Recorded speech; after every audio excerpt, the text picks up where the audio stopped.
ફરીથી એક નવી વિડીયો સાથે આપ સૌ ખેડૂત મિત્રોનું મારી આ યુટ્યુબ ચેનલ ઉપર હાર્દિક સ્વાગત છે। ખેડૂત મિત્રો, પશુનું દૂધ ઉત્પાદન વધારવા માટે હું એવી 4 વસ્તુ આપને બતાવવાનું છું જે ખવડાવથી પશુના દૂધ ઉત્પાદનમાં વધારો થશે। કઈ કઈ વસ્તુ તમારે લેવાની છે, કઈ રીતે તેનો ઉપયોગ કરવાનો છે તે વિશેની વિસ્તૃત જાણકારી મિત્રો આ વિડીયોની અંદર હું તમને આપવાનો છું। વિડીયોને સ્કીપ કર્યા વગર પૂરેપૂરી જોજો। ચેનલ પર નવા છો, ચેનલને સબસ્ક્રાઇબ કરવાનું પણ ના ભૂલતા। તો ચાલો વિડીયોની શરૂઆત કરીએ છીએ। સૌથી પહેલી વસ્તુ જે તમારે ખેડૂત મિત્રો લેવાની છે તે લેવાના છે ઘઉં। ઘઉં તમારે લેવાના છે ખેડૂત મિત્રો 1 કિલો। હવે આ ઘઉંને તમારે ઝીણા કકરા કરી નાખવાના છે। તેનો એકદમ લોટ નથી બનાવી દેવાનો મિત્રો, આ ઘઉંને ઝીણા કકરા કરવાના છે।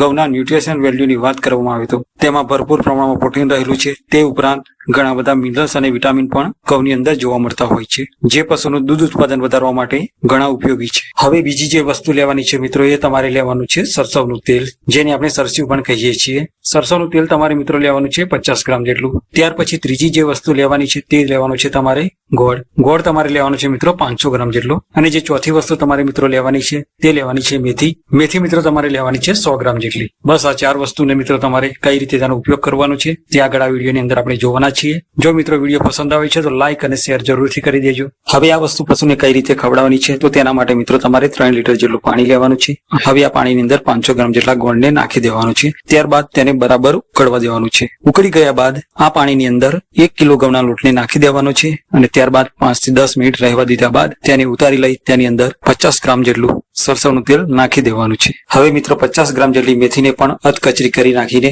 તેને પણ તેની અંદર ઉમેરી નાખવાની છે। હવે મિત્રો ઘઉંનો લોટ ઠંડુ થઈ ગયા પછી તેને તમે તમારા પશુને ખવડાવી શકો છો, પણ ધ્યાન રહે મિત્રો આ બધી વસ્તુને તમારે વિયાણના 10 દિવસ પછી જ આપના પશુને ખવડાવવાની છે।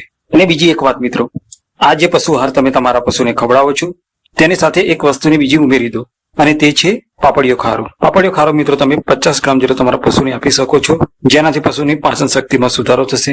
આશા રાખું છું મિત્રો વિડીયો આપને ગમી હશે, અને જો ગમી હોય તો ચેનલને સબસ્ક્રાઇબ કરવાનું ના ભૂલતા। વિડીયો પસંદ આવ્યો હોય તો વિડીયોને લાઈક પણ જરૂરથી કરી દેજો। તો ચાલો મિત્રો મળીએ છીએ કોઈ નવી વિડીયો સાથે, ત્યાં સુધી જય હિન્દ, વંદે માતરમ।